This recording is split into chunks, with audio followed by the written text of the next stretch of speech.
હવે આગળ વાત કરીએ તો છોટાઉદેપુર નજીક ઝેર ગામમાં કુદરતી ધોધનું સર્જન પગથિયા જેવા પથ્થરો પરથી વહેતું જળનું આકર્ષણનું કેન્દ્ર બન્યું।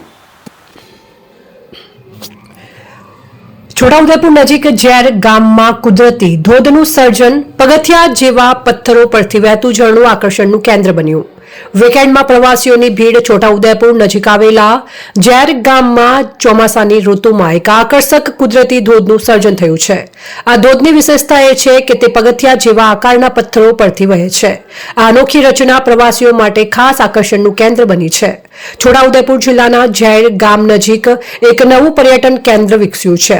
શહેરથી અલગ 8 કિલોમીટરના અંતરે આ ગામમાં નાના ડેમનું નિર્માણ કરવામાં આવ્યું છે। આ ડેમના કારણે હરિયાળી વચ્ચે સુંદર જળાશયનું સર્જન થયું છે। આ મનોહર દ્રશ્ય પ્રવાસીઓને કુદરતી વચ્ચે અનોખો અનુભવ કરાવે છે। સ્થાનિક લોકોનું કહેવું છે કે અહીં રોજબરોજ પ્રવાસીઓની સંખ્યા વધી રહી છે। કુદરતી સૌંદર્ય, ઠંડો પવન અને જળાશયની આકર્ષકતા સાથે હવે આ સ્થળ પર્યટન સ્પોટ તરીકે વિકસાવી શકાય તેવી તકો ઊભી થઈ છે। તેથી સાથે ગામના લોકોની રોજગારી પણ વધશે તેવી સ્થાનિકો આશા કરી રહ્યા છે। છોટાઉદેપુર શહેરની નજીકમાં ઝેર ગામે આ એક સરસ મજાના ડેમનું રમણીય દ્રશ્ય છે। ત્યાં રજાના દિવસે લોકો ઉમટી પડે છે, નાહવાની મોજ માણે છે અને લોકો પિકનિક સ્થળ એને વિકસાવવા જઈ રહ્યા છે।